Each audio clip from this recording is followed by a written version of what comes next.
For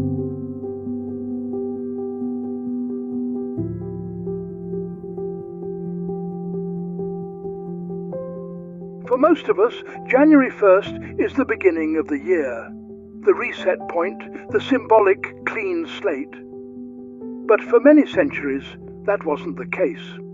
Across much of Europe, the new year arrived with the spring, not the winter.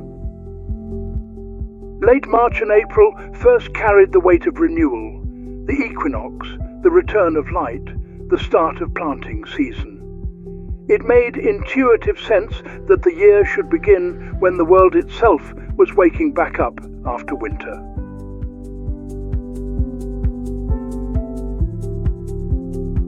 That older rhythm of spring to spring, marking the changing of the year, lasted a long time.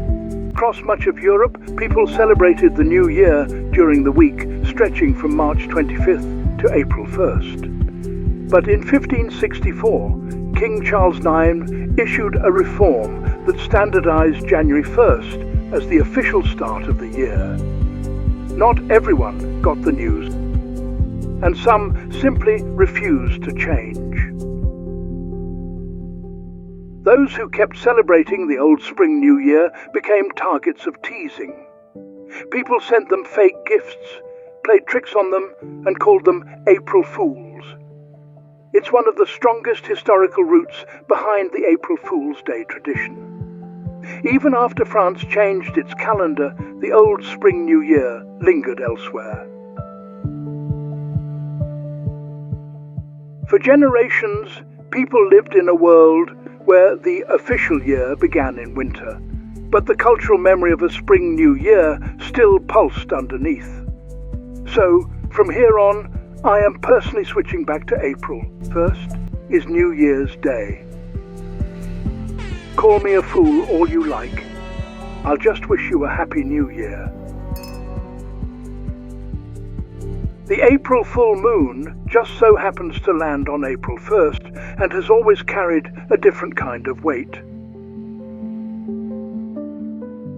It rises just as the world is shaking off winter, when the air is still cool, but the ground is waking up. Across cultures, this moon marks a threshold. The moment when life truly begins to move again. It's the moon of thawed rivers, budding branches, and the first real signs that the year has turned.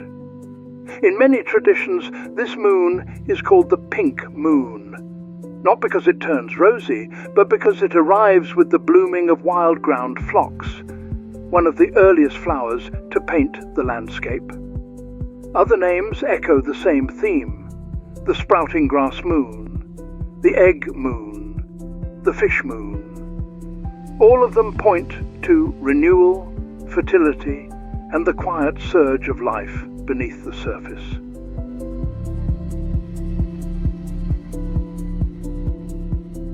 This full moon also sits at the crossroads of major religious calendars.